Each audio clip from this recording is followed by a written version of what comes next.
ॐ शुक्लाम्बरधरं विष्णुं शशिवर्णं चतुर्भुजं प्रसन्नवदनं ध्यायेत् सर्वविघ्नोपशान्तये। या देवी स्तूयते नित्यं विबुधैर्वेदपारगैः सा मे वसतु जिह्वाग्रे ब्रह्मरूपा सरस्वती। निधये सर्वविद्यानां विषजे भवरोगिणां गुरवे सर्वलोकानां दक्षिणामूर्तये नमः। श्रीदक्षिणामूर्तिसुदेशिकेन्द्रं द्वैपायनं सूत्रकृतं मुनीन्द्रं श्रीशङ्करं भाष्यकृतं यतीन्द्रं मध्येशिकञ्चापि नमामि विद्यै। ॐ सहना भवतु सहनौ भुनक्तु सह वीर्यं करवावहै तेजस्विनावधीतमस्तु मा विद्विषावहैः। ॐ शान्ति शान्ति शान्तिः।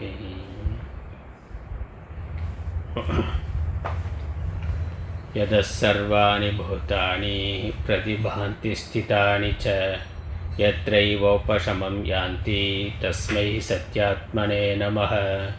பெண்மை பாதியன் பெற்ற களிற்றினை அண்மை தூர மரவகத்துண்ணுவாம் திண்மை ஞானச் சிறப்புயர் வாசிஷ்டம் உண்மையாக ஒருங்குறை செய்யவே பொன்னுலகத்தினில் புவியில் அந்தரத்து என்னுடை உட்புறத்திலங்குகின்றது மண்ணு சிற்ஜோதியே வடிவம் யாவுமாய் துண்ணுவத பொருள் தொழுதிரஞ்சுவாம்.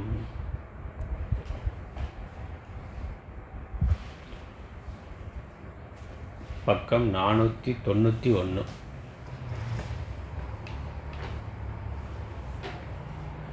ஞானவாசிஷ்டம் 6வது நிர்வாண பிரகரணம் 7வது வேதாளக் கதை.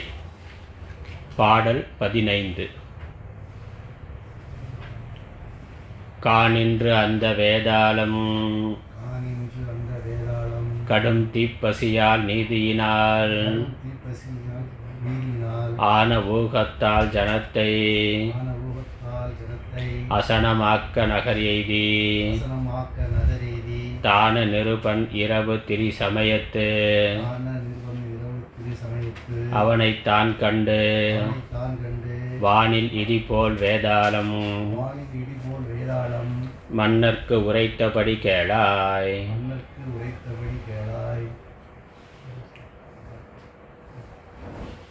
வசிஷ்ட முனிவர் ஸ்ரீராமருக்கு நிர்வாணம் என்ற மோட்சத்தை அடைவதற்கான உபாயங்களை கூறி வருகின்றார். சுசுப்தி மௌனம் என்பது இந்த அத்தியாயத்தினுடைய விஷயம். மௌனத்தில் சாமான்யமாக நம்ம விரதம் இருக்கிற பொழுது அல்லது தியானம் முதலான சாதனைகளை செய்கின்ற பொழுது 3 விதமான மௌனம் இருக்குது. காஷ்ட மௌனம், வாக் மௌனம், மனோ மௌனம். மனோமௌனங்கிறத சொல்ல இந்திரிய மௌனங்கிறது இங்கே சொல்லப்பட்டது. காஷ்ட மௌனம் சரீரத்தை அசைக்காமல் ஒரு இடத்துல வைத்து மானச வியாபாரமான தியானத்தை செய்தார். உடல் அசையாமல் இருக்கிறது காஷ்ட மௌனம். இது மாதிரி வாக்கில் பேசாமல் இருக்கிறது நமக்கு சாமான்யமாக நம்ம அதைத்தான் மௌனம்னு சொல்கிறோம். பேசாமல் இருத்தலுங்கிறது மௌனம். இப்போ வாக்கு இந்திரியம் செயல்படாமல் இருக்கிறது வாக் மௌனம். இது மாதிரி இந்திரிய மௌனம் மற்ற இந்திரியங்கள் ஞான இந்திரியங்களை அதனுடைய விஷயத்தில் செலுத்தாமல் நிறுத்துறதுங்கிறது இந்திரிய மௌனம். பார்க்காம ஒரு நாள் மற்ற விஷயங்களை பார்க்காம இறைவனை மையமாக வைத்து இறைவன் சார்ந்த விஷயங்களை மட்டும் பார்த்தாலும் அது இந்திரிய மௌனம். ஏகாதசி விரதம், சிவராத்திரி, அப்போ அந்த சமயத்தில் வேறு லௌகிக்க விஷயங்கள்லாம் இல்லாமல் பேசாமல் அமைதியாக ஒரு இடத்துல உட்காந்து அல்லது கோயிலில் போய் அங்கே பண்ணுகின்ற அபிஷேகம் பூஜைகள் இவைகளை மட்டும் பார்த்து கொண்டு இருக்கிறது. இப்போ இந்திரியங்களுக்கு லௌகிக்க விஷயத்தை கொடுக்காமல் ஒரே ஒரு விஷயத்தை கொடுக்கறது இறை வழிபாடு, ஈஸ்வர ஆராதனம், அது இந்திரிய மௌனம். இதுபோல சுஷுப்தி மௌனம் என்று இருக்கின்றது. அந்த சுசுப்தி மௌனத்தை அடைந்து நீ இருப்பாய் என்று வசிஷ்டர் சொன்னார். சுஷுப்தி மௌனம் என்றால் வேற எந்த விஷயமும் இல்லாமல் ஆத்மா மாத்திரமாக மனது ஆத்மாவிலேயே நிலை பெற்று நிற்றல்ங்கிறது சுசுப்தி மௌனம். சுஷுப்திங்கிறது ஆழ்ந்த உறக்கம். ஆழ்ந்த உறக்கத்தில் மனது எந்த விகாரமும் இல்லாமல் இருக்குது. லௌகிக்கமான ஒரு விஷயங்கிறது கூட இல்லை. சாதாரண சகுன தியானத்தில் புறத்தில் ஒரு ஈஸ்வர ரூபத்தை எடுத்துக்கொண்டு அதை மனதில் வைத்து கொண்டு பண்ணுறோம். ஆழ்ந்த தூக்கத்தில் அந்த விஷயமும் இல்லை. அப்பொழுது என்ன இருக்குது? மனது முற்றிலும் ஒடுங்கியதாக இருக்கின்றது. அதே சமயம் ஆத்மாவானது இருக்கின்றது. அதனால் ஆனந்தமானது இருக்கின்றது. அதே போல விழிப்பு நிலையிலும் விழிப்பு நிலையிலையும் மனது சொரூபத்திலேயே நிற்கிறது சுசுப்தி மௌனம்.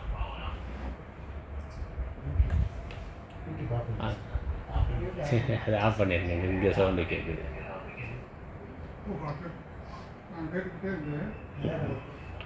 அது சுசுப்தி மௌனம். அந்த சுசுப்தி மௌனத்தை அடைவதற்கு உபாயம் என்ன என்பதை சொல்லுகின்றார்.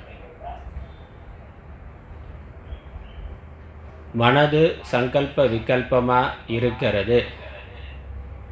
அதுதான் மனதினுடைய அசைவு. அந்த மனதை அசையாமல் நிறுத்துறதுக்கு, மனது அசைகிறதுக்கு, மனது சங்கல்ப விகல்பமாக மௌனம் இல்லாமல் சஞ்சலமாக இருக்கிறதுக்கு காரணம் வாசனை பிராணன். வாசனைகளை நீக்குகின்ற பொழுது மனது விஷயம் இல்லாமல் மௌனமாக இருக்கும். அல்லது பிராணாயாம பயிற்சி மூலமாக மனதை விஷயம் இல்லாமல் நிறுத்த முடியும். இந்த 2 உபாயத்தை சொன்னார். இந்த சுஷுப்தி மௌனத்தை புரிய வைப்பதற்காக ஒரு கதை எடுத்து கொண்டிருக்கின்றார். வேதாள கதை. ஒரு வனத்தில் ஒரு வேதாளம் இருந்தது. பிரம்ம ராட்சஸ் மாதிரி தர்மம் தெரிந்தது, விஷயம் தெரிந்த வேதாளம். அதனால் அதற்கு பசினாக்க உணவு மனிதர்கள் தான். ஆனால் எல்லா மனிதர்களையும் உண்பது அல்ல. யார் தர்மம் விரோதமாக, சட்ட விரோதமாக, தர்ம விரோதமாக, ராட்சச குணத்தோடு அசுர குணத்தோடு இருக்கிறார்களோ அவர்களை உண்ணுதல். அறிவுடைய நல்ல மனிதர்களை உண்ணுதல் இல்லை. யக்ஷ பிரஷ்னம்லாம் பார்க்குற மகாபாரதத்தில் அப்படி ஒரு கதையெல்லாம் வருது. யக்ஷன் பாண்டவர்கள் ஒவ்வொருத்தராக போகிற போது கேள்வி கேட்கிறார். அந்த கேள்விக்கு பதில் சொல்லலைன்னா நான் உன்னைய சாப்பிட்ருவேன்னா அல்லது இறந்து போய் விடுவாய் அப்படிங்கிற மாதிரி இந்த வேதாளமானது தர்ம விரோதமாக இருப்பவர்களைத்தான் உண்ணக்கூடியது. தர்மம் தெரிந்தவர்களை உண்ணுதல் இல்லை. அது பசி வர்ற பொழுது நகரத்துக்குள்ளே வந்து இரவில் சஞ்சரித்து கொண்டு இருக்கக்கூடியவர். ஏன்னா இரவில் சஞ்சரிப்பவர்கள் பெரும்பாலும் அந்த காலத்தில் 3 ஷிஃப்டெல்லாம் கிடையாது. அதனால் இரவில் எல்லோரும் 6 மணி 7 மணி ஆகிச்சுனாக்க தூங்க போயிடுவார். இப்போ இரவில் யார் சஞ்சரிப்பார்கள்னால் திருடர்கள் தான், கல்வர்கள் தான், திருடர்கள் தான் இரவில் சஞ்சரிப்பார்கள். அதனால் இரவு நேரத்தில் ஊருக்குள்ளே வந்து அந்த சட்ட விரோதமான தர்ம விரோதமான காரியங்களை செய்பவர்களை வேட்டையாடுதல் என்பது அதனுடைய பழக்கம். அப்படி இந்த காணின்று அந்த வேதாளம் கடுந்தீ பசியால் நீதியினால் ஆக ஊகத்தால் ஜனத்தை அசனம் ஆக்க நகர் எய்தி. அந்த காட்டிலிருந்து அந்த வேதாளமானது கடுமையான பசியினால் அதற்குன்னு இயல்பாக தர்மம், அதற்கு உணவு அதான் இருக்குது. அதுக்கு தர்மம் தெரிந்தாலும் மனுஷனை சாப்பிடலாமா அப்படின்னா அதற்கு இயல்பாக அப்படித்தான் இருக்குது. அதோட டிசைன் அப்படித்தான். அதில் சிங்கம் புலியாக இருந்தாக்கா அது ஒன்றும் மாற்றி சாப்பிட முடியாது. அது என்ன தான் தத்துவம் தெரிந்திருந்தாலும் ஞானம் அடைந்திருந்தாலும் அதற்கு இயல்பான உணவு, அந்த உடம்புக்கு எந்த உணவு இருக்கோ அதைத்தான் அது உண்ண முடியும். அது இயற்கை, அது இறைவனுடைய நியதி. அதனால் நீதியினால் ஆன ஊகத்தால் மனிதர்களை உண்ணுதல் என்பது அதற்கு விதிக்கப்பட்டது என்பதனால் அது ஒரு பாப்பம்தான். பாப்பத்தினால் அதற்கு அந்த வேதாள சரீரம் கிடச்சிருக்கு. அந்த வேதாள சரீரத்தில் இருக்கிற பொழுது அதனுடைய வரையறைக்குட்பட்டு அது எப்படி செயல்பட முடியுமோ அப்படி செயல்படலாம். அதற்கு மேலே விவேகம் இருந்தாலும் அந்த உடலினுடைய வரையறையை மாற்றிக்கொள்ள முடியாது. அதனால் ஜனத்தை, மனிதர்களை அசனம் ஆக்க, அசனம்னா உணவாக்க, நகர் எய்தி, வனத்திலிருந்து நகருக்குள் வந்து எங்கே மனிதர்கள் சுற்றி கொண்டு இருக்கிறார்கள், யார் இருக்கிறார்னு பார்க்கிற பொழுது அந்த நாட்டினுடைய ராஜா தான நிருப்பன், அந்த ஸ்தானம், அந்த தேசத்தினுடைய ராஜாவாக இருக்கிறவன், அவன் நேர்மையான நல்ல ராஜா, புத்திசாலியான ராஜா, நியாயம் நியாயப்படி நடக்கக்கூடிய ராஜா.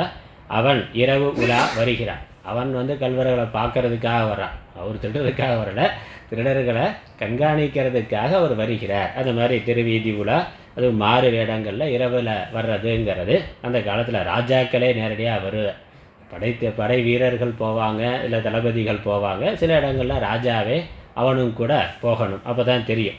இல்லை அவன் போகாமல் மற்றவர்கள் சொல்கிறத மட்டும் கேட்டு இருந்தாக்கா அது உண்மையாக பொய்யான்னு தெரியாது. அதுக்கு ஒற்றர்கள் வைத்திருப்பான். சில இடங்களில் அவனே நேராக மாறு வேஷத்தில் செல்லுவான். அதில் நம்ம கதைகளில் பார்க்குறோம். அப்படி அந்த ராஜா இரவு திரி சமயத்து அந்த ராஜா நகர்வலம் வந்து கொண்டிருக்கிற பொழுது அவனை தான் கண்டு அந்த ராஜாவும் இந்த வேதாளமும் சந்திக்கின்றன. வேதாளமானது அந்த ராஜாவை பார்க்கிறது. அந்த ராஜாவிடம் சென்று, வானில் இடி போல் வேதாளம் மன்னர்க்கு உரைத்தபடி கேளாய். அதனுடைய வேதாளம்னா அது கொஞ்சம் ஒரு கடூரமான குரல் இருக்குமே, அதனால் இடி போலன்னா அது பயமுறுத்துகிற மாதிரியான ஒரு பயங்கரமான குரலில் அந்த மன்னரிடம் பேசுகின்றது. என்ன பேசுகின்றது? அடுத்த பாடல் 16வது பாடல்.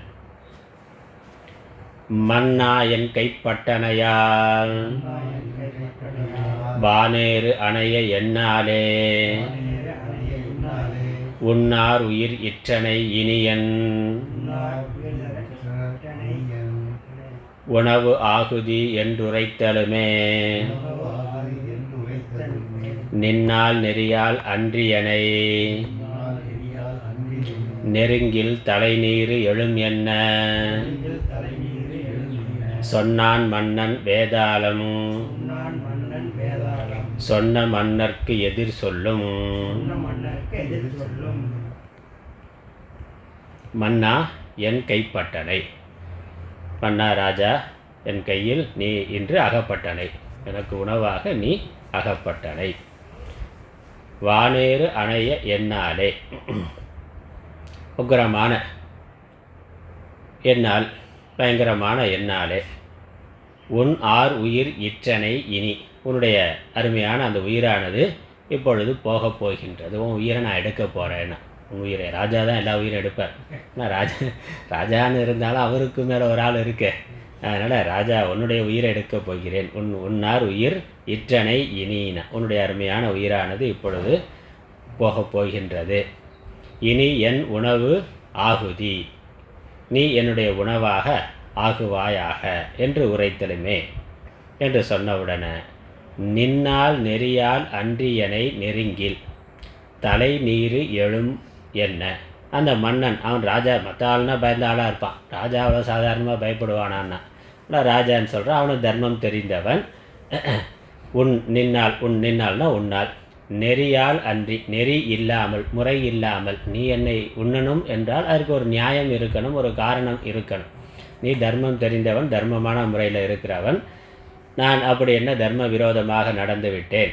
அதனால் அப்படி தர்ம விரோதமாக ஒரு நியாயமான சரியான காரணம் இல்லாமல் என்னை நீ நெருங்கி உண்ண வந்தால் தலை நீரு எழும் என்ன, உன்னுடைய தலையானது வெடித்து போகும் என்ன. நீருனா சாம்பல், உன்னுடைய தலையானது சாம்பலாக வெடித்து சிதறி சாம்பலாக ஆகிவிடும்னா. தர்மம் இல்லாமல், ஒரு நியாயம் சரியான காரணம் இல்லாமல் என்னை நீ நெருங்கினால் நீ இறந்து போவாய்னா. நான் உன் உயிரெடுக்க வந்திருக்கிறேன்னா, நீ நியாயமான காரணம் இல்லாமல் என்னை கொல்ல வந்தால் அந்த அநியாயமே அதுவே உனக்கு யமனாக ஆகும், உன்னுடைய தலையானது வெடிக்கும் என்று சொன்னான் மன்னன். அப்படி மன்னன் சொன்ன உடனே வேதாளம் சொன்னான் மன்னன், வேதாளம் சொன்ன மன்னருக்கு எதிர் சொல்லும். உடனே வேதாளம் அது என்ன பண்ணுது, அது அதற்கு பதில் சொல்லுகின்றது. 17வது பாடல். நீதியின்றி உனை அடரேன் நெறியே உரைக்கே நெருப்பானி தீதில் இரவாளருக்கு எல்லாம் சிறுமை தீர்க்கும் திறத்தனையால் ஆதலால் என் குறை தீர்ப்பாய் ஐயப்பாடாம் குறை கேட்டு நாதனே நின் சொற்கொடையால் நன்றாய் நிறைப்பாய் என உரைக்கும்.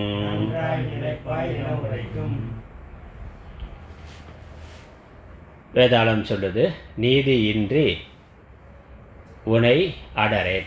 நீதி இல்லாமல், ஒரு நியாயம் இல்லாமல், சரியான காரணம் இல்லாமல் நான் உன்னை கொல்ல மாட்டேன்.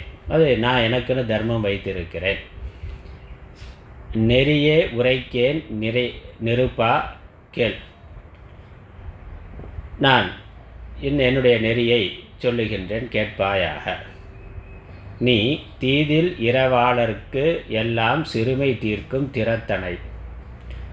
ராஜாவாகிய நீ உன்னிடம் இறந்து இல்லை என்று கேட்டு வருபவர்களுக்கு அவர்களுடைய தகுதியை பார்த்து கொடுக்கக்கூடியவன். நல்ல தீதியில் இரவாளர்னா இறந்து வருபவர்களுக்கு, பிச்சை கேட்டு உதவி கேட்டு வருபவர்களுக்கு, நல்ல அவர்களுக்கு நியாயமான தேவை இருந்து நியாயமான காரணம் இருந்தாக்க அவர்களுடைய குறைகளை தீர்த்து வைக்கிறதுங்கிறது உன்னுடைய தர்மம், உன்னுடைய பண்பு. அதை நீ செய்து கொண்டிருக்கிறாய். நல்ல சிறுமை தீர்க்கும் திறத்தனை, அவர்களுடைய சிறுமையை போக்குகின்ற, அவருடைய வறுமையை போக்குகின்ற தன்மையை உடையவன் நீ. ஆதலால் என் குறை தீர்ப்பாய். அதனால் எனக்கு ஒரு குறை இருக்குது. யார் என்ன குறை முறையிடுகிறார்களோ அதை தீர்த்து வைக்கிறது ராஜாவாகிய உன்னுடைய தர்மம். அதை நீ குறைவர செய்து கொண்டிருக்கிறாய். இப்பொழுது எனக்கு ஒரு குறையானது இருக்கின்றது. ஐயப்பாடாம் குறை கேட்டு, சந்தேகமான என்னுடைய குறையை கேட்டு. என்னுடைய குறை என்னென்ன, எதில் என்ன? அறிவில் குறை. அதனால் ஐயப்பாடாம்னா சந்தேகம். எனக்கு ஞான விஷயங்களில் சில சந்தேகம் இருக்கிறது. அதனால் நான் அவங்ககிட்ட கேட்குறது பணமோ வேறு எதுவும் கேட்க போகிறதில்ல. பணமோ பொருளோ வேறு கேட்கலை. சந்தேகங்கள், ஞானத்தில் அறிவு விஷயங்களில் இருக்கக்கூடிய சில சந்தேகத்தை நான் உன்னிடம் கேட்கிறேன். ஐயப்பாடாம் குறை கேட்டு. என்னுடைய குறை ஐயம் என்பது சந்தேகம். நாதனே நின் சொற்கொடையால். தலைவா, உன்னுடைய சொல்லாகிய கொடையினால். அதனால் ஞானத்தை கேட்டால் என்ன சொல்ல முடியும்? ஞானத்தை உபதேசம் தான் பண்ண முடியும். அதனால் சொல்லாகிய கொடை, பொருட்கொடை வேண்டியதில்லை எனக்கு. அது வேணுங்கிற இடத்துல நானே எடுத்துக்கொள்வேன். நீ எனக்கு கொடுக்க வேண்டியது சொற்கொடை. ஏன்னா யார்கிட்ட என்ன கேட்கணும்னு இருக்குது. ராஜாட்ட அவன் நல்ல தர்மம் தெரிந்தவன், ஞானம் உடையவனாக இருக்கிறதுனால அவன்கிட்ட அதையே கேட்கலாமே. உயர்ந்தவர்கள் உயர்ந்த விஷயங்களை தான் கேட்பான்.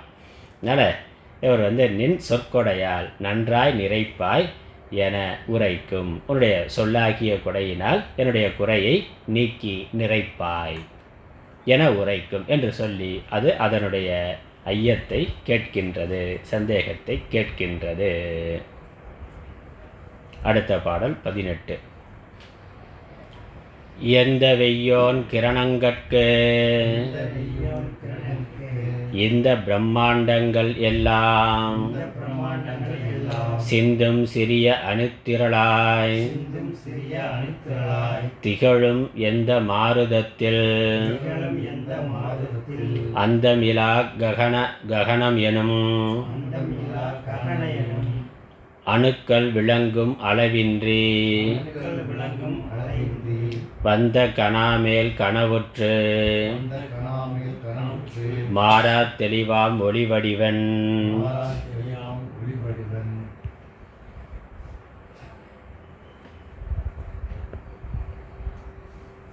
அடுத்த பாடலும் சேர்த்து படிச்சிருவோம். நிறைய கேள்வி கேட்குது, ஒரு கேள்வி இல்லை, அடுக்கடுக்காக கேள்வி கேட்கிறது. அரம்பை தண்டு உள் போயும்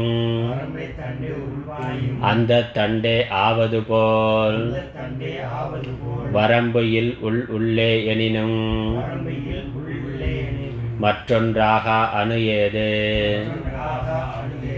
நிரம்பு மண்டம் விண்ணுயிர்கள் நிகழும் கதிர்பொன் கிரி அனைத்தும் பரம்பு பரமாணுக்கள் என பயின்று நீங்கா அணு ஏது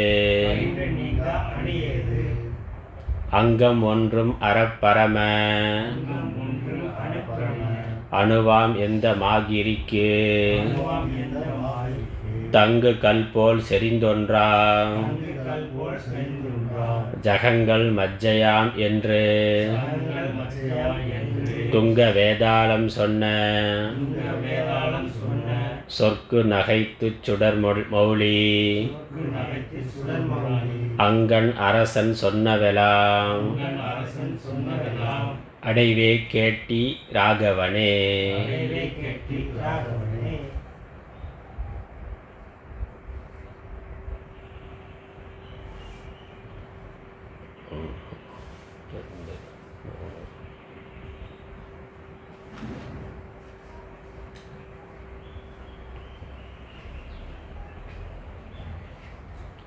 ஒவ்வொரு கேள்வியாக நிறைய கேள்விகள் கேட்கிறது, 5-6 கேள்விகள். எந்த வெய்யோன் கிரணங்கட்கு இந்த பிரம்மாண்டங்கள் எல்லாம் சிந்தும் சிறிய அணுத்திரளாய் திகழும்.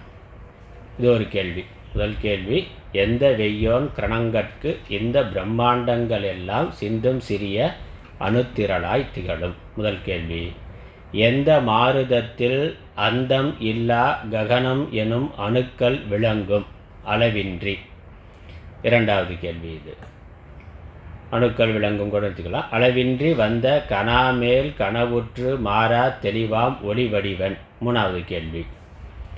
அரம்பை தண்டு உள்போயும் அந்த தண்டே ஆவது போல் வரம்பு இல் உள் உள்ளே எனினும் மற்றொன்று ஆகா அணு ஏது.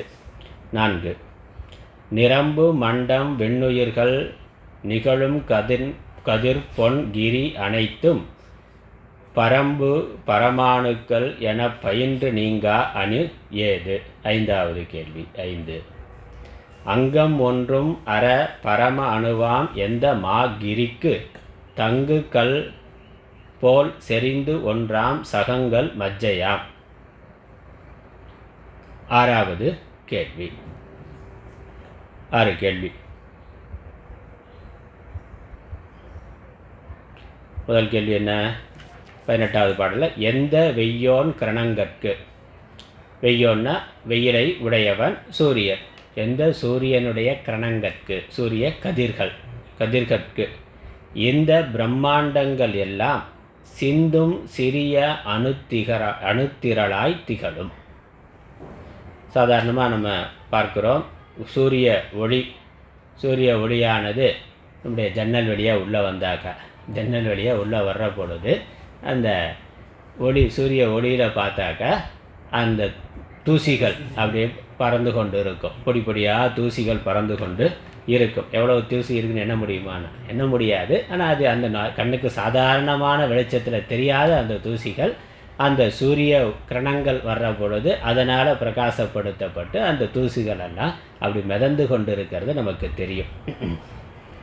இந்த தூசுகள் மாதிரி இந்த பிரம்மாண்டங்கள் எல்லாம் சிறிய சிறிய அணுத்திரளாயின. அதுக்கு பேர் அணுத்திரள்னு பேர். 3 அணுக்கள் அது கண்ணுக்கு தெரிகிற மாதிரி இருக்கிற அந்த 3 அணுக்கள் சேர்ந்தது அது ஒரு தூசியாக இருக்குது அப்படிங்கிறது அணுக்கொள்கையில் இருக்கிறது. நமக்கு கண்ணுக்கு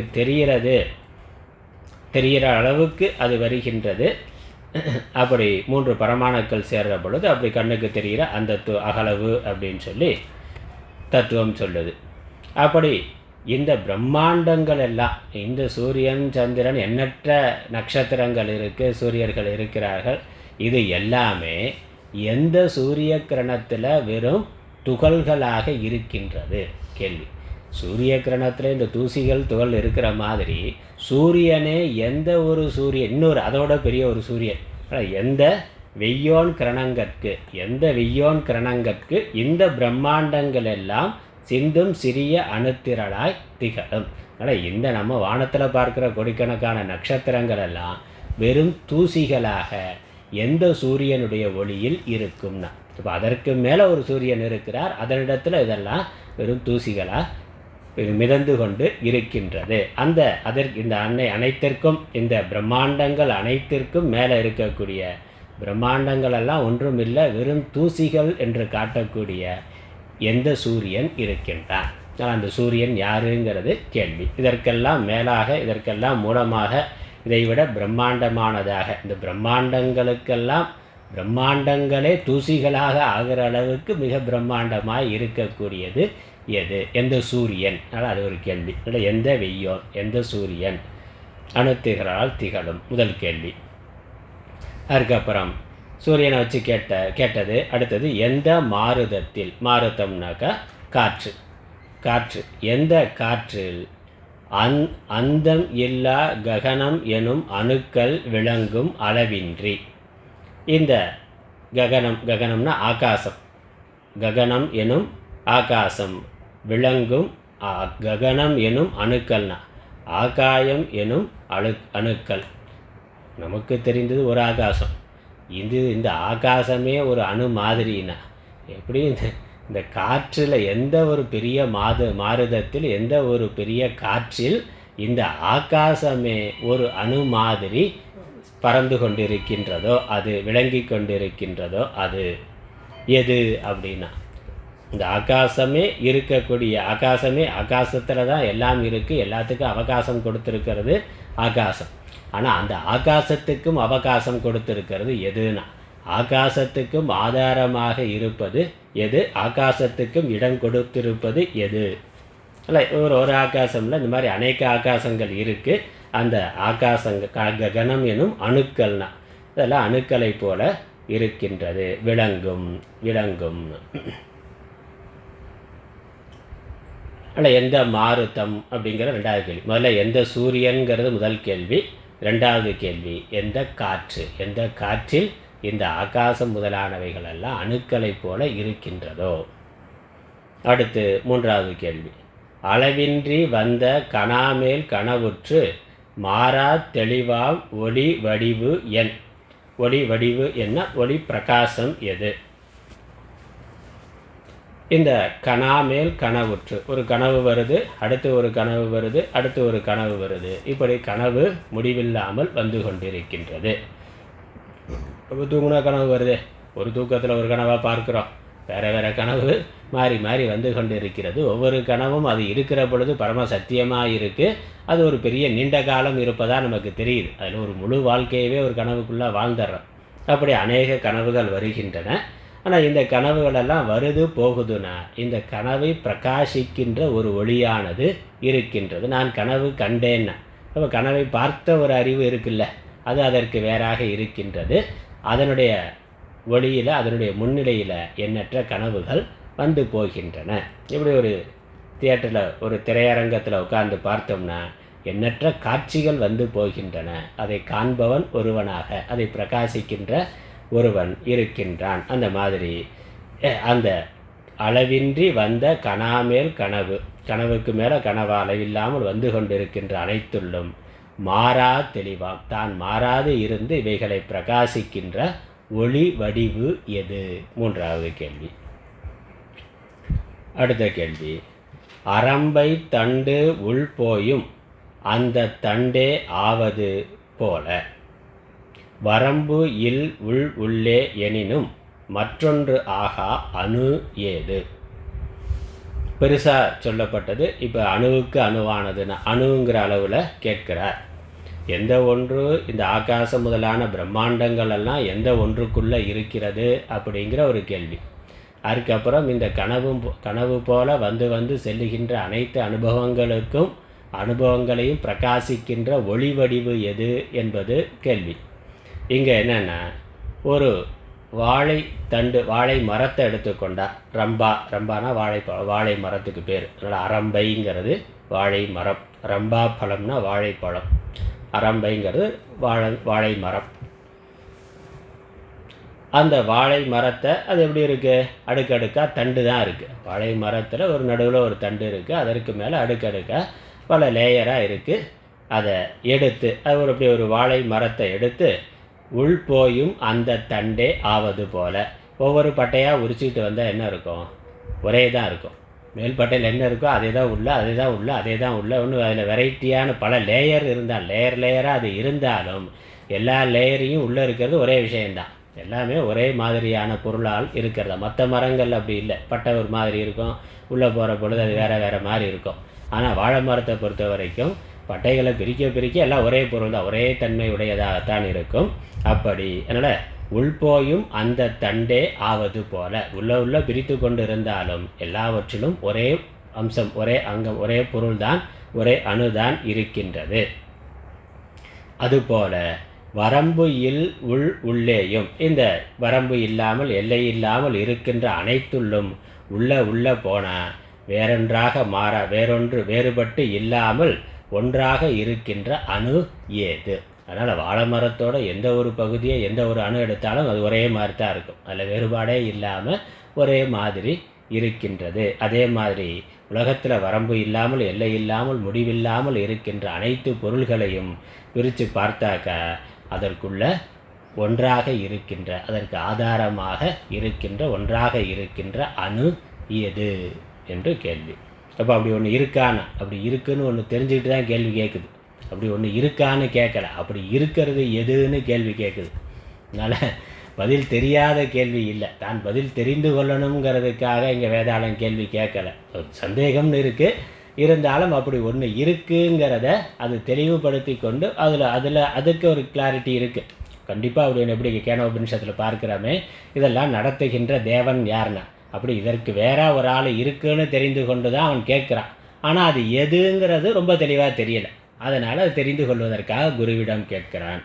அந்த மாதிரி இதெல்லாமே இருக்கிறது, இயங்கிக் கொண்டு இருக்கிறதுனா இதற்கு ஆதாரமாக ஏதோ ஒன்று இருக்கின்றது. அப்புறம் கனவு அனுபவங்கள் வந்து போகுதுன்னா அதை பிரகாசப்படுத்துகின்ற ஒரு ஒளி இருக்கின்றது. அந்த மாதிரி இந்த உலகத்தை ஆராய்ந்து பார்த்தா எல்லாமே அணுமயமாக இருக்கின்றது. அந்த அணுவுக்குள்ள அணுவாக இருப்பது எது? அந்த அணுக்களுக்கும் மற்றொன்று ஆகா அணு ஏது? வேறொன்றா இல்லாமல் அனைத்தையும் ஒன்றிணைத்திருக்கின்ற, அனைத்திற்கும் ஆதாரமாக இருக்கின்ற மாறுபடாத அணு பொருள் எது? அணு போன்ற மெய்ப்பொருள் எது? 4வது கேள்வி இது. அடுத்த 5வது கேள்வி, நிரம்பு மண்டம் வெண்ணுயிர்கள் நிகழும் கதிர் பொறி கிரி அனைத்தும். இந்த நிரம்பும் அண்டம், நிரம்பு மண்டம்னா நிரம்பும் அண்டம், அண்டம்ங்கிறது பிரம்மாண்டம், இந்த பல கோள்கள், விண்ணுயிர்கள் எண்ணற்ற உயிர்கள், ஆகாசத்தில் இருக்கக்கூடிய பலவிதமான உயிர்கள், விண் உயிர்கள் தனித்தனியாக பிரித்து இங்கே பதாமுறை அப்படி தான் போட்டிருக்கு. நிரம்பும் அண்டம், அண்டம்ங்கிறது அண்டம், அப்புறம் எண்ணற்ற அண்டங்கள், விண் ஆகாசம், உயிர்கள் எண்ணற்ற உயிரினங்கள், நிகழும் கதிர் பொன்கிரி அனைத்தும். கதிர் பொன்கிரி, பொன்கிரினா பொன், அந்த சூரியனால் பிரகாசத்தை அடைந்திருக்கின்ற மலை, அதனால் மலைகள் இல்லை, ஆகாசம், ஜீவராசிகள், மலைகள், பரம்பு பரமாணுக்கள் என பயின்று நீங்கா அணு ஏது? இந்த அனைத்துள்ளும் வியாபித்திருக்கின்ற அணுவானது எது? அனைத்துள்ளும், இது பார்க்கறதுக்கு வேறு இருந்தாலும் எல்லாமே அணுக்களால் ஆனதுங்கிறத அறிவியல். அப்போ இந்த அணுக்களுக்குள்ளெல்லாம், இந்த அனைத்துள்ளும் அணுவாக பரமாணுவாக, அதனால் பரம்பு பரமாணுக்கள் என, பரமாணுனாக்க அதான் மூலம், அதான் கடைசி. அணுங்கிறத என்ன சொல்கிறோம் அறிவியல்லையே, ஒன்றை பிளந்தால் கடைசியாக பிளக்க முடியாமல் எது இருக்கோ அதுதான் அணு. அப்படி இருக்கிறது எதுவோ அதுக்கு பரமாணுன்னு பேர். அதனால் இப்போ அணுன்னு தெரியறது கூட எலக்ட்ரான், புரோட்டான், நியூட்ரான்னு அதையும் பிளந்து பார்க்குறான், அணுவையும் பிளந்துன்னா. அதற்கும் மேலே பிளக்க முடியாமல் என்றைக்கும் நித்தியமாக இருக்கிறது எதுவோ அதுக்கு பரமாணுன்னு பேர். அதனால் பரமாணு தான் கடைசி, அதற்கு மேலே அதை உடைக்க முடியாது. அதை உடைச்சா 2 3 ஆகாது, உடைக்க முடியாமல் அனைத்திற்கும் ஆதாரமாக இருக்கின்ற, மூலமாக இருக்கக்கூடிய அணு பரமாணு அப்படின்னு பேர். அந்த பரமாணுக்கள் சத்தியம் அப்படின்னு சாங்கிய தத்துவமானது சொல்லுகின்றது. அவைகள் என்றைக்குமே இருக்கக்கூடிய, கடைசியாக மூலமாக இருக்குது. இந்த இப்போ சயின்ஸ்லேயே ஒரு 108 109 தனிமங்கள் சொல்கிறான், அவ்வளோதான் இருக்குன்னு. அந்த தனிமங்களுக்குன்னு ஒரு மூலக்கூறுகள் இருக்குது. அந்த தனிம மூலக்கூறுகளில் இருக்க வேறுபாடுனால்தான் அது வேறு தனிமமாக இருக்கின்றது. அப்போ அதற்குள்ளே ஒரு அணுச்சேர்க்கையானது இருக்குது, அதில் மாறுபாடுகள் இருக்குது. அதெல்லாம் பிரித்தா கடைசியில் பிரிக்க முடியாத மூலமாக எது இருக்கின்றதோ அதுக்கு பரமாணுன்னு பேர். அப்படி இந்த பிரபஞ்சம் முழுவதும், ஆகாசம், பிரம்மாண்டங்கள், கிரி மலைகள், ஜீவராசிகளுடைய உடல்கள், இப்படி அனைத்துள்ளும் மாறாமல் ஆதாரமாக இருக்கின்ற ஒரு பரமாணு எது? நீங்கா அணு எது? பரமாணுக்கள் என பயின்று நீங்கா அணு ஏது? ஒன்றுதான் பலவாக ஆகி இருக்கிறதுங்கிற தத்துவம். இதுக்கெல்லாம் மூலமாக காரணம், ஏன்னா இது எல்லாமே ஒரு காலத்தில் ஒன்றிலிருந்து தோன்றியது தான். அதில் இந்த அறிவியல் அதை ஏற்றுக்கொண்டு இருக்கிறது. இந்த பூமி ஒரு காலத்தில் ஏதோ ஒரு இதிலேருந்து வெடித்து வந்ததுன்னா, சூரியன்கிட்டருந்து வெடித்து வந்ததுன்னா, சூரியன் அதற்கு முன்னாடி இருந்த தூசிகளாக இருந்தது, அதிலேருந்து வெடித்து வந்ததுன்னா, அப்போ அது வந்ததுக்கு அப்புறம் இந்த பூமியில் இத்தனை தோன்றி இருக்குது. ஆனால் இந்த பூமியும் ஒரு இன்னொன்றிலிருந்து வெடித்து வந்தது, ஒரே மூலத்தை கொண்டது தான். இந்த மூலத்திற்கு மூலமாக இருப்பது எது? அணுவுக்கும் அணுவாக அனைத்துள்ளும் வியாபகமாக இருக்கின்றது எது? ஏன்னா காரணத்திலிருந்து காரியம் வந்தாக்க அந்த காரியம் முழுவதும் காரணமானது இருக்கும். தங்கத்தினுடைய அணுக்களை பிரித்தா என்ன இருக்கும்? எல்லா அணுவிலையும் அதே தான் இருக்கும், வேறு பொருள் இருக்காது. அப்படி ஒரே மாதிரி இருக்குது. அணுக்கள் சேர்ந்ததுனால தான் அது ஒரே பொருளான தங்கமாக இருக்குது. வெள்ளிக்குன்னு அதற்குன்னு அணுக்கள் இருக்குது. அதனுடைய அணுக்களை பிரித்தா என்ன இருக்கும்? அது வெள்ளி தத்துவமாக இருக்கும்.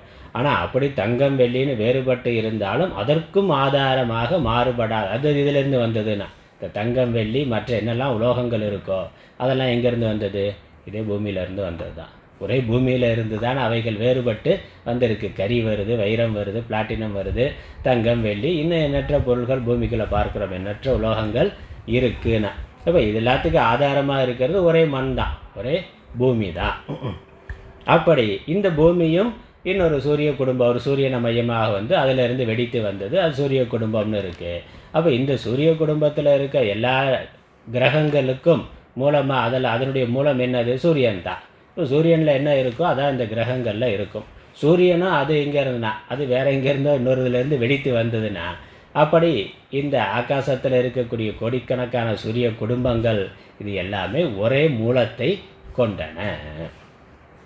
இதெல்லாம் அறிவியலும் இன்றைக்கி ஏற்றுக்கொண்டு இருக்குது. அந்த வானியல் ஆராய்ச்சியில் வந்து இந்த வாயுக்கள் அந்த மேக மண்டலத்தில் இருக்க, மேகமண்டலம் இல்லை, அந்த கிரகங்கள் இருக்கே, ஒரு சூரியன் அல்லது ஒரு கேலக்ஸி எல்லாம் சுற்றி கொண்டு இருக்குனாக்கா ஒரு நட்சத்திரத்துக்குள்ளே என்னெல்லாம் வாயுக்கள் இருக்குது, அதனுடைய இயக்கம் எப்படி இருக்குதுன்னு பார்க்குற பொழுது நம்ம இந்த ஜீவன், இந்த பூமியில் இருக்கக்கூடிய உயிர்களுடைய நம்ம உடம்புல இருக்க இதெல்லாம் உடம்புலேயே அதே தாதுக்கள் தான் இருக்குது. உடம்புக்குள்ளே பார்த்தாக்க தங்கம் வெள்ளியிலேருந்து எல்லா தாதுக்களும் இருக்குது. அதெல்லாம் கொஞ்சம் கொஞ்சம் அளவில் வேறு வேறு விதங்களில் இருக்குது. அப்போ இதற்கான மூலம், இந்த மனித உடலுக்கான மூலம், ஒரு அணுவுக்குள்ளே இருக்கக்கூடிய மூலம் நட்சத்திரத்துக்குள்ளே இருக்க மூலத்துக்கும் பெரிய வேறுபாடு கிடையாதுன்னு சொல்கிறான். ஆனால் அதிலிருந்து வந்திருக்கு அப்படிங்கிறது தான். அப்போ எல்லாத்துக்கும் ஆதாரமாக ஒன்று இருக்கின்றது என்பது தான். அது எதுங்கிறது கேள்வி. அப்படி சகலத்திற்கும் ஆதாரமாக இருக்கின்ற அந்த அணு எது? அனைத்துள்ளும் வியாபித்து இருக்கின்ற அந்த அணு எது? அடுத்த கேள்வி, அங்கம் ஒன்றும் அற பரம அணுவாம் எந்த மாகிரிக்கு தங்கு கல் போல் செறிந்து ஒன்றாம் ஜகங்கள் மஜ்ஜையாம் என்று. அதனால் அந்த பரமாணு எல்லாத்துக்கும் உள்ளேயும் இருக்கிறது, எல்லாத்துக்கும் மூலமாக காரணமாக இருக்கிறது ஒரு அணு, அது பரம அணு. அதற்கு மேலே அது பிரிக்க முடியாதது, அவயவங்கள் இல்லாதது. அதனால் அங்கம் ஒன்று அற, ஒரு பகுதிகள் இல்லாமல் முழுமையாக பூர்ணமாக இருக்கக்கூடிய அந்த பரமாணு, பரம்பொருள். அந்த பரம்பொருள் அது அணுவாம் எந்த மாகிரிக்கு, மாகிரினா பெரிய மலை. அந்த பரமாணு அப்படிங்கிறது, அந்த பரமாணு எங்கே இருக்குன்னா ஏதோ ஒரு மூலையில் இருக்குமான்னா அது சர்வ வியாபகமாக இருக்கின்றது, எங்கும் இருப்பதாக அது இருக்கின்றது. அதனால் ஒரு கிரியாக மலையாக உருவகப்படுத்துகின்றார். மாகிரிக்கு ஒரு பெரிய மலை இருக்குனாக்கா அதெல்லாம் சின்ன கற்கள்ல இருந்து பெரிய பெரிய பாறைகளாக எண்ணற்ற அவயவங்கள் இருக்கிறத பார்க்குறோம், எண்ணற்ற பொருள்கள். மலைங்கிறதே மொத்தமாக பாறை தொகுதி தான். அந்த பாறைக்குள்ளே பார்த்தா பெரிய பாறை, சின்ன பாறை, அதில் சின்ன கல், மண் துகள்கள், இப்படி அநேகம் இருக்குது. அந்த மாதிரி இந்த பரமாணுவை ஒரு பெரிய மலைன்னு கொண்டா அதனிடத்தில் தங்கி இருக்கின்ற கல் போல இந்த ஜகங்கள் இருக்கின்றன. அதனால் தங்கு கல் போல் செறிந்து ஒன்றா, எல்லாம் சேர்ந்து ஒன்றாக இருக்கின்ற இந்த ஜகங்கள் மஜ்ஜையா. மஜ்ஜைனா அதற்கு உள்ளே இருக்கக்கூடிய ஒரு சத்தாவாக இருப்பது போல.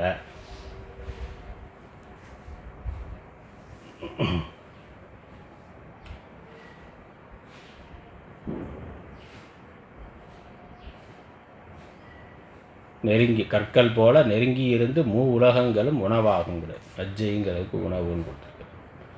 சரி, இப்போ எதனிடத்தில் இவைகள் அனைத்தும் இருக்கின்றன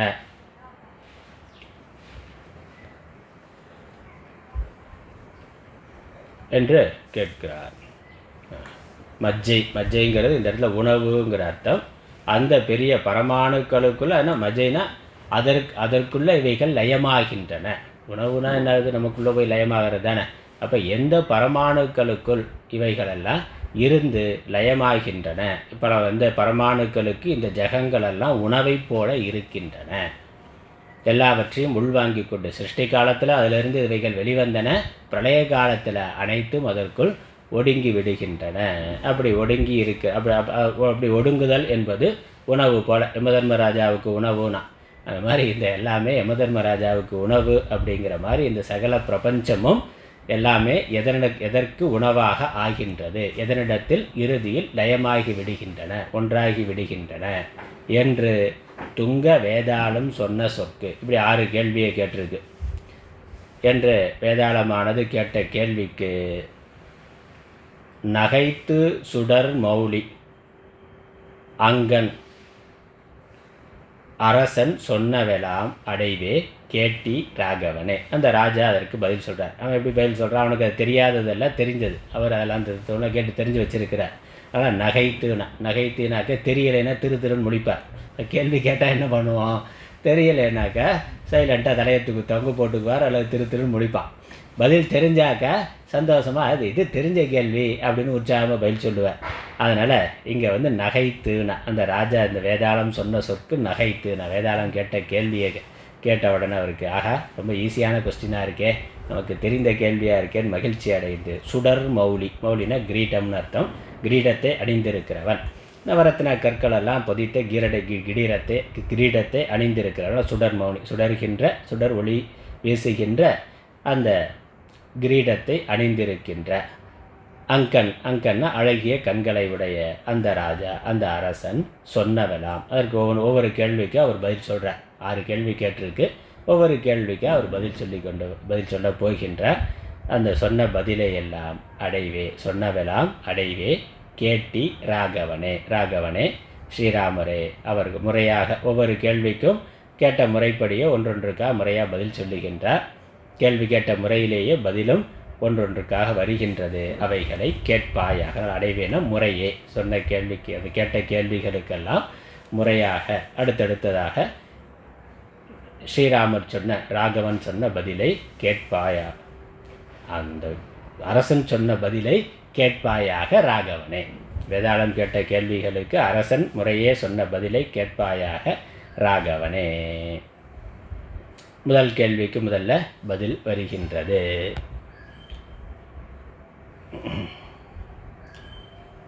முதல் கேள்வி என்னது?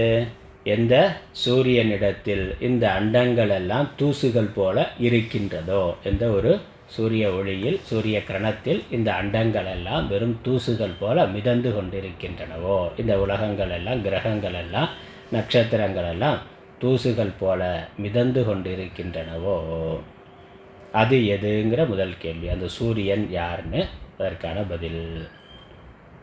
21வது பாடல். உதித்த இந்த சிற்பரனுள் உலகாம் இவையெல்லாம் விளங்கு மதித்த விமல விஞ்ஞான வடிவாம் பரம ஆதித்தன் கதித்த ஒளியாம் இவ்வெய்யோன் கதிர்க்கு இவ்வுலகு எல்லாம் அணுவாம் துதித்த இந்த மார்த்தாண்டன் சுடரால் தோன்றி விளங்கிடுமால்.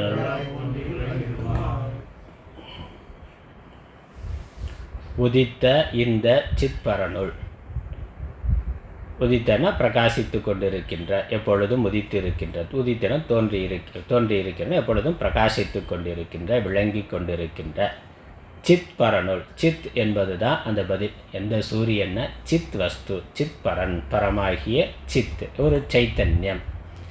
ஒரு சைத்தன்யம் அதனிடத்தில், அதான் சூரியன். அந்த சைத்தன்யமாகிய அனைத்திற்கும் மேலாக அனைத்திற்கும் மூலமாக இருக்கின்ற அந்த சித்தாகிய பரனுள் உலகாம் இவையெல்லாம் விளங்கு. உலகாகிய இவை அனைத்தும் விளங்குகின்றன. மதித்த விமல விஞ்ஞான வடிவாம் பரம ஆதித்தன். அந்த சித்பரன் எப்படி இருக்கிறார்? விமல விஞ்ஞான வடிவு, ஞானஸ்வரூபமாக அது இருக்கின்றது.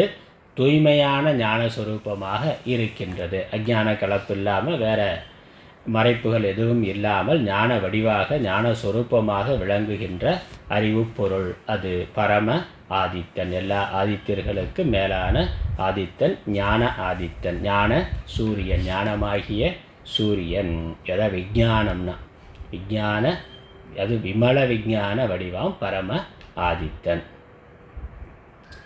கதித்த இவ்வொளியாம் இவ்வெய்யோன் கதிர்க்கு இவ்வுலகு எல்லாம் அணுவாம். அப்படி அவனுடைய பிரகாசத்தில், அந்த சைத்தன்யத்தினுடைய ஞான பிரகாசத்தில் இந்த சூரியர்கள் முதலானவை, இந்த உலகு முதலானவை, உலகுங்கிறது உலகத்தில் இருக்கக்கூடிய எல்லா நட்சத்திரங்கள், கிரகங்கள், வேற என்னெல்லாம் இருக்கோ அனைத்தும் அணுவாம். அதனிடத்தில் இதெல்லாம் அணுவை போல மிதந்து கொண்டிருக்கின்றது. சைத்தன்யத்தினிடத்தில் இவைகளெல்லாம் சிறு சிறு துகள்களாக அணுக்களாக இருக்கின்றன. துதித்த இந்த மார்த்தாண்டன் சுடரால் தோன்றி விளங்கிடுமால். துதித்தன புகழ்ந்த, புகழப்படுகின்ற, போற்றப்படுகின்ற, வேதங்களால் ஞானிகளால் புகழப்படுகின்ற இந்த மார்த்தாண்டன். மார்த்தாண்டன்னா சூரியனுக்கு ஒரு பேர். இந்த சித்பரன் சைத்தன்யம் அதுதே மார்த்தாண்டன்னு சொல்கிறார். மார்த்தாண்டனுடைய சுடரால், அவருடைய அந்த சூரிய ஒளி கதிரால், அந்த ஒளிக்கதிரினால் தோன்றி விளங்கிடுமால்னா விளங்கிடும். இவைகள் விளங்கி கொண்டிருக்கின்றன. அதில் முதல் கேள்விக்கான பதில் விமல விஞ்ஞான வடிவாம் பரம ஆதித்யன் சித்பரன். அதான் பதில். சித் சைத்தன்யம், சேத்தனம் பிரம்மம். அந்த பிரம்மம் ஞானஸ்வரூபமாக நிர்மலமானதாக இருக்கின்றது, தூய்மையானதாக இருக்கின்றது, அஞ்ஞான கலப்பு இல்லாததாக பரிபூர்ணமானதாக இருக்கின்றது, ஜோதி வடிவமாக இருக்கின்றது.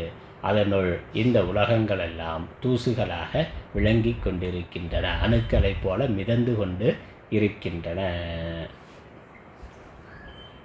அடுத்து இரண்டாவது கேள்விக்கான பதில் அடுத்த பாடல் 22.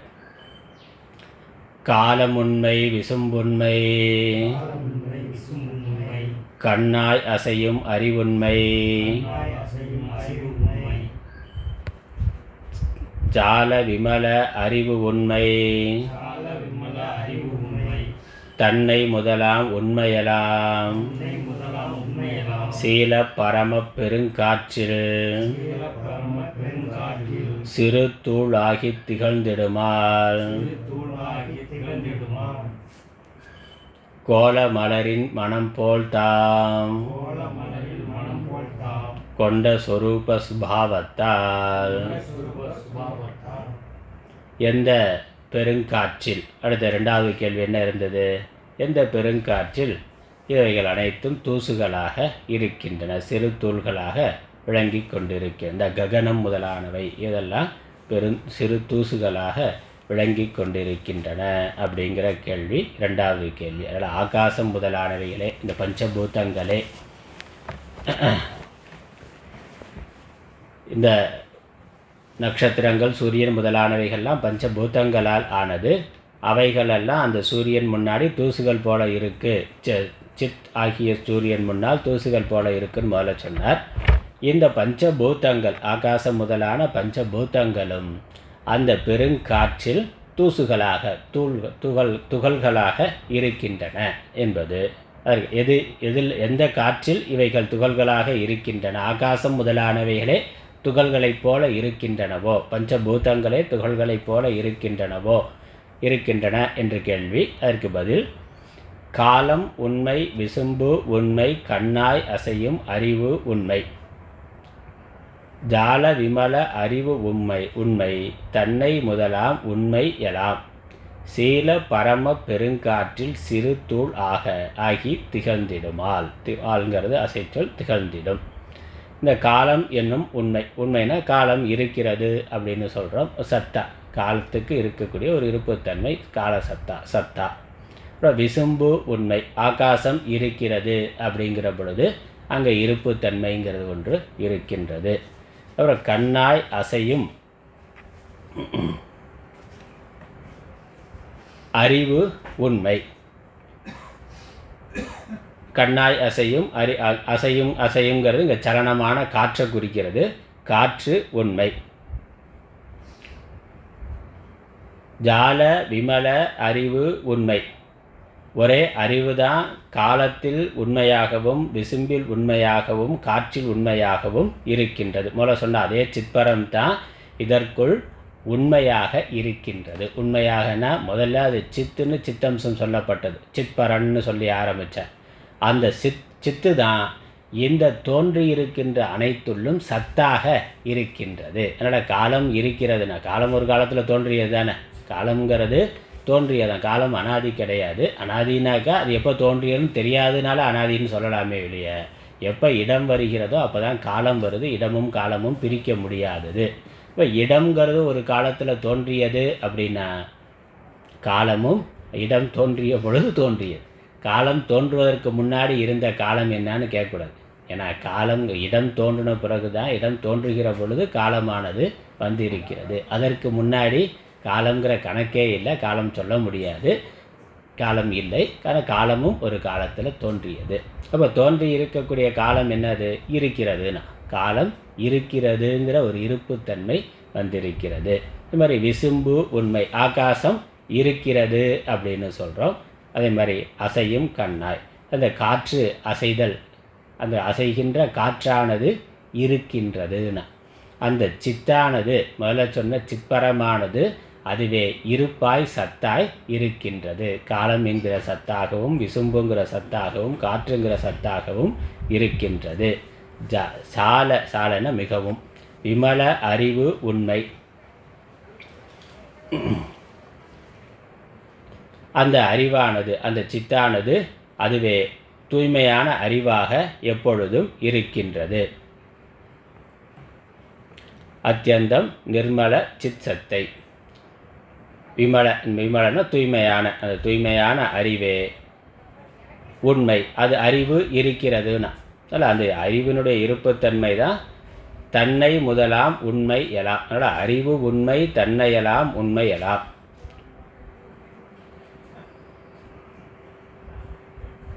இப்படி எதெல்லாம் இருக்கோ அந்த இருப்பு இருக்கிறதுங்கிற அந்த உண்மையானது, உண்மைங்கிறது என்னது? உள்ள தன்மைங்கிறது தான் உண்மை. உள்ள தன்மைனாக்கா அது இருக்குன்னு, அது இருக்கிறது உள்ளதுன்னு சொல்கிறோமே. அதனால் இருக்கும் தன்மை எதுக்கு இருக்கோ அதுதான் இருப்புன்னு சொல்கிறோம். அப்போ அந்த இருப்பானது அனைத்துள்ளும் காலம் ஆகாசம் காற்று அறிவு இப்படி அனைத்துள்ளும் இருக்கக்கூடிய அந்த அறிவு அது இருப்பாய் இருக்கின்றது. சத்தாய் சித்தாய் அது இருக்கின்றது. இதில் சீல பரம்பெருங்காற்றில் சிறு தூள் ஆகி திகழ்ந்திடும். அதனால் உண்மை தன்னையெல்லாம்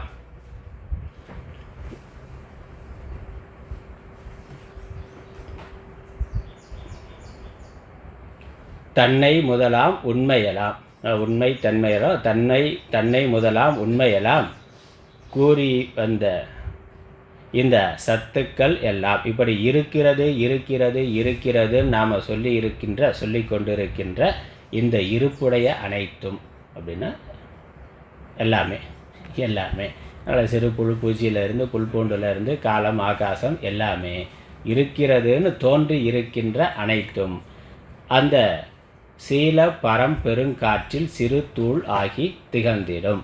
அந்த பெரிய பிரம்மத்தினிடத்தில், காற்று போல இருக்கின்ற பிரம்மத்தினிடத்தில் சிறு துகள்களாக இருக்கின்றன. கோல மலரின் மனம் போல தாம் கொண்ட சொரூப சுபாவத்தால், அந்த பிரம்மம் எப்படி இருக்குன்னா, பிரம்மம் இத்தனையாக இருக்கிறதான்னா அதற்காக இந்த உதாரணம் கொடுக்குறார். ஒரு மலர் இருக்குது, ஒரு பூ இருக்குது. அந்த பூவினிடத்திலிருந்து ஒரு வாசனையானது தோன்றுகின்றது. அந்த பூவும் வாசனையும் வேறேன்னு சொல்ல முடியுமா? பூ தான் வாசனையாக ஆகி இருக்கின்றது. பூவுக்கு வேறாக அந்த வாசனையானது இல்லை. பூ தான் எப்படியோ வாசனையாக ஆகி இருக்கிறது, அவ்வளோதான். பூ தான் வாசனையாக ஆகி இருக்கிறது. அது மாதிரி அந்த பிரம்மமே, அந்த சித் ஸ்வரூபமே சத்தாக உலகமாக இருக்கின்றது. அதனால் அனைத்து சத்துள்ளும் சத்தாக அது இருக்கின்றது. அதான் இங்கே மலரின் மனம் போல தாம் கொண்ட சொரூப சுபாவத்தால் இத்தனை சத்துக்களாக அது இருக்கின்றன. விவகாரத்தில் இருக்கக்கூடிய இந்த சத்தா சொல்கிறோமே, இப்போ ஒரு தங்கம் இருக்கிறதுன்னா அந்த தங்கத்திலேருந்து ஒரு சின்ன 1 கிராமில் ஒரு சின்ன நகை பண்ணலாம். அப்புறம் இன்னும் பெரிய மோதிரம், செயின், ஒட்டியானம், இன்னும் எவ்வளோ பெருசு ஆரங்கள் நம்ம பண்ணலாம். அதெல்லாம் எல்லாமே என்னது? நகை இருக்கிறது, தோடு இருக்கிறது, மோதிரம் இருக்கிறது, வேறு என்னெல்லாம் நகை பண்ண பிறகு நகை இருக்கிறதுன்னு போகிறோம். அது 1 கிராமாக இருக்கலாம், இல்லை 10 கிலோவாக இருக்கலாம். இருக்கிறதுங்கிறது இருக்கு. இந்த இருக்கிறதுங்கிற இருப்புத்தன்மை உண்மையில் எதை சேர்ந்தது? தங்கத்தை சார்ந்தது. அப்போ தங்கம் இருக்கிறது, தங்கத்தில் இந்த நாமரூபங்கள் தோன்றி இருக்கின்றன. இந்த நாமரூபங்கள் அந்த மூலமான தங்கத்தினுடைய இருப்புத்தன்மைக்கு வேறாக இல்லை. நகை இருக்கிறதுன்னு சொன்னாலும் தங்கத்தினுடைய இருப்பு தான் நகையாக விளங்கி கொண்டிருக்கிறது. அதனால் தோடு இருக்கிறது, மோதிரம் இருக்கிறது, வளையல் இருக்கிறதுன்னு சொன்னாலும் இந்த இருக்கிறதுங்கிற இந்த நகை வடிவங்களுக்கெல்லாம் இருப்புத்தன்மை கொடுத்திருக்கிறது ஒரே தங்கம்தான். அதனால் அந்த அந்த மூலமான சிற்பரம் அதுவே சத்தா இருக்கின்றது. அதனிடத்தில் இந்த உலகங்கள் அனைத்தும் தனக்கான இருப்பை பெற்றிருக்கின்றன. அதான் விஷயம். அதனால் எந்த பெருங்காற்றுனா அந்த முதல்ல சொன்ன அந்த சிற்பரம் சால விமல அறிவு உண்மை. அந்த உண்மையை ஆதாரமாக தன்னை முதலாம் உண்மையலாம் அந்த விமல அறிவு, அந்த விமல அறிவாகிய சைத்தன்ய சொரூபமாகிய அந்த பிரம்மத்தினிடத்தில் இவைகள் அனைத்தும் தங்களுடைய இருப்பை பெற்றிருக்கின்றன. அதனால் பெருங்காற்றுங்கிறது பிரம்மம் தான். முதல்ல சொன்னது சித்துங்கிற அம்சத்தில் சொல்லப்பட்டது சூரியன் அப்படிங்கிறது. இங்கே காற்றுங்கிற பொழுது இருப்பை அடிப்படையாக கொண்டு அதனுடைய பிரம்மத்தினுடைய இருப்பை வைத்து கொண்டு தான் இவைகளெல்லாம் இருப்பை அடைந்திருக்கின்றனன்னு பதில் சொல்லியிருக்கிறார். அப்புறம் அடுத்த கேள்விக்கான பதில் அதை அடுத்த வகுப்பில் பார்க்கலாம். ஓம் ஈஸ்வரோ குருராத்மேதி மூர்த்திபேத விபாகினே व्योमवत्याप्तदेहाय दक्षिणामूर्तये नमः. ओं पूर्णमदः पूर्णमिदं पूर्णात् पूर्णमुदच्यते पूर्णस्य पूर्णमादाय पूर्णमेवावशिष्यते. ओं शान्ति शान्ति शान्तिः. हरिः ओम्.